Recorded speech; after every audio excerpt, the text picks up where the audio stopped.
नमस्कार मैत्रिणींनो, मी कोमल. स्वागत आहे तुमचं माझ्या कोमल रोकडे क्रिएशन या यूट्यूब चॅनलवरती. तर आज मी तुम्हाला घेवड्याच्या भाजीची रेसिपी दाखवणार आहे.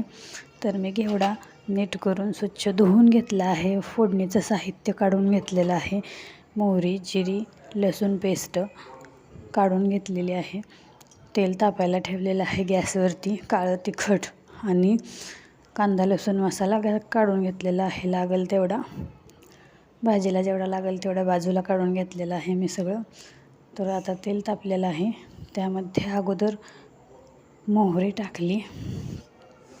मोहरी चांगली व्यवस्थित तडतडू दिली. मोहरी जर चांगली व्यवस्थित नाही तडतडली तर भाजीची चव व्यवस्थित लागत नाही. मोहरी तडतडल्यावरच भाजीला टेस्ट येते. जिरं टाकलं, लसूण पेस्ट टाकली, फोडणी व्यवस्थित हलवून घेतली व लसणाला आपण लालसर गुलाबी असा कलर येऊ द्यायचा आहे. लसूण लालसर झाल्यानंतर घेवडा टाकायचा आहे. आपण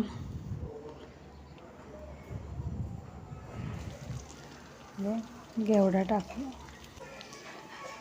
धुवून घेतलेला घेवडा आपण फोडणीमध्ये टाकलेला आहे व आता हे व्यवस्थित भरपूर असं हलवून घ्यायचं आहे. चांगली भरपूर वाफ येईपर्यंत त्याला हलवत राहायचं आहे.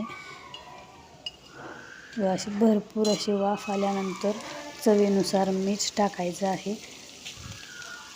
चवीनुसार मीठ टाकून त्याला व्यवस्थित असं मिश्रण हलवून घ्यायचं आहे. मीठ टाकल्यानंतर थोडंसं पाणी सुटेल घेवड्याला व त्यामुळे त्या घेवड्याला थोडंसं पाणी सुटल्यामुळं त्याला व्यवस्थित वाफ यायला मदत होईल. मीठ व्यवस्थित मिक्स करून घ्यायचं आहे हलवून. व आता काळं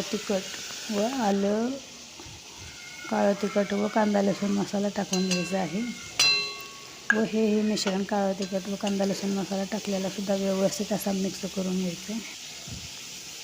व्यवस्थित असं काळं तिखट व कांदा लसूण मसाला मिक्स करून घ्यायचा आहे. भरपूर वाफ येईपर्यंत हलवत राहायचं आहे त्याला मिश्रणाला. त्या शेंगदाण्याचं कूट टाकायचं आहे. हे व्यवस्थित मिक्स करून घ्यायचं आहे. हे मिश्रण व्यवस्थित हलवून घ्यायचं आहे. भरपूर वाफ येईपर्यंत ह्याला हलवत राहायचं आहे. शेंगदाण्याचं कूट व्यवस्थित मिक्स करून घ्यायचं आहे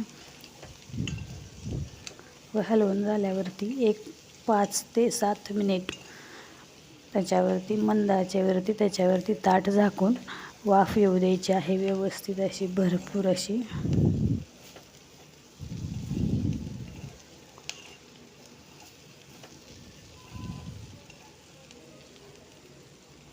तर हे व्यवस्थित मिश्रण मिक्स झाले. आता वाफ पण भरपूर येऊ दिली.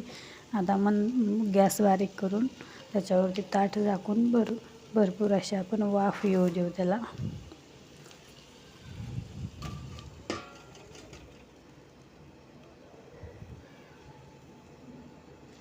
पाच ते 7 मिनिट वाफ येऊ द्यायची आहे व हा आपला झणझणीत व चमचमीत असा घेवडा तयार आहे. Like, share, subscribe please. धन्यवाद.